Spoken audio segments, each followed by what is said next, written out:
छत्तीसगढ़ में होने वाले 2023 के विधानसभा चुनाव के लिए प्रत्याशियों ने नामांकन फॉर्म लेकर जमा करना शुरू कर दिया है। कोंडागांव जिले में आज भारतीय जनता पार्टी के विधानसभा कोंडागांव की प्रत्याशी लता उसेंडी एवं केशकाल विधानसभा के प्रत्याशी IAS नीलकमल टेकाम ने अपना नामांकन फॉर्म भरा। वहीं भाजपा के द्वारा कोंडागांव के NCC ग्राउंड में आम सभा का आयोजन किया गया।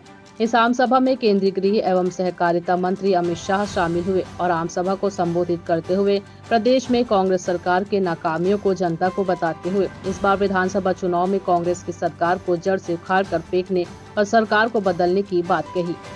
कोंडागांव से रामकुमार भारद्वाज की रिपोर्ट।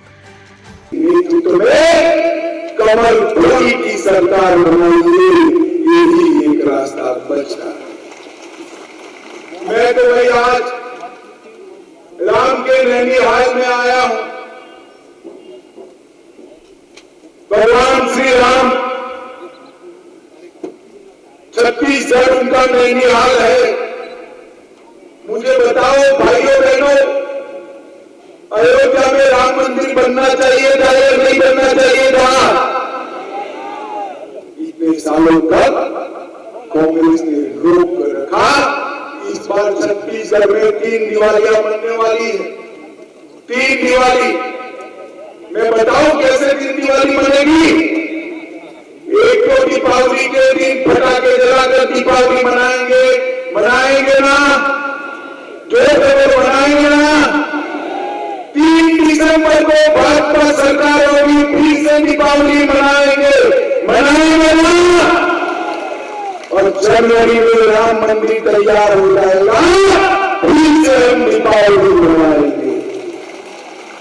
माताओं भाइयों बहनों, मोदी जी के नेतृत्व में छत्तीसगढ़ को समृद्ध बनाना, ये लूट खसोट वाली भूपेश बघेल सरकार उखाड़ कर फेंक देंगी और फिर से एक बार भारतीय जनता पार्टी की सरकार। अटल जी ने भाजपा ने छत्तीसगढ़ को बनाने का काम किया था और अब फिर से छत्तीसगढ़ को समृद्ध बनाने का काम आपके आशीर्वाद से भारतीय जनता पार्टी करना चाहती है।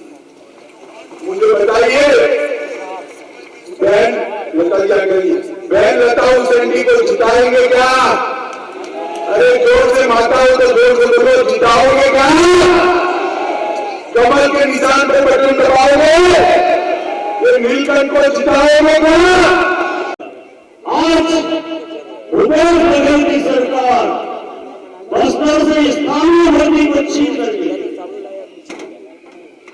यहां पर हमारे बस्तर में तृतीय और चतुर्थ श्रेणी की जो नौकरियां हैं वो बस्तर वासियों के लिए आरक्षित है, लेकिन इन्होंने पैसा लेकर के बस्तर से बाहर के लोगों को यहाँ पर भर्ती कराकर सरकारी नौकरियों में आज हमारे बेरोजगार जो है सड़कों में घूम रहे हैं। अपनी अधिकार की मांग करने के लिए निर्वस्त्र होकर के घूमना पड़ रहा है, लेकिन उसके बाद भी कांग्रेस की सरकार जो है उसको किसी प्रकार का संकोच नहीं है, किसी प्रकार का शर्म नहीं है। मैंने अपना इस्तीफा दिया था, उनको 3 महीने तक मेरा इस्तीफा मंजूर नहीं किया। देश के प्रधानमंत्री माननीय नरेंद्र मोदी जी ने मेरा इस्तीफा जो है मंजूर करके मेरे को इस कांग्रेस की जो अत्याचारी सरकार है उसे निजात दिलाने का काम किया है। मैं जब यहाँ पर कलेक्टर के रूप में काम कर रहा था, 40,000 किसानों को मक्का प्रोसेसिंग प्लांट में मालिक बनाने का काम मैंने चालू किया था। क्या कोई गलत काम था क्या? लेकिन कांग्रेसियों के लिए इसमें किसी प्रकार का कमीशन का व्यवस्था नहीं था, इसलिए मेरा यहाँ ट्रांसफर करके मंत्रालय में भेज दिया। कोई मक्का प्लांट चालू होना चाहिए नहीं होना चाहिए? होना चाहिए तो कांग्रेस की सरकार को बस्तर और कोंडागांव जिले से और छत्तीसगढ़ राज्य से बाहर उतार करके फेंकना पड़ेगा। यही मेरा आप लोगों से सबसे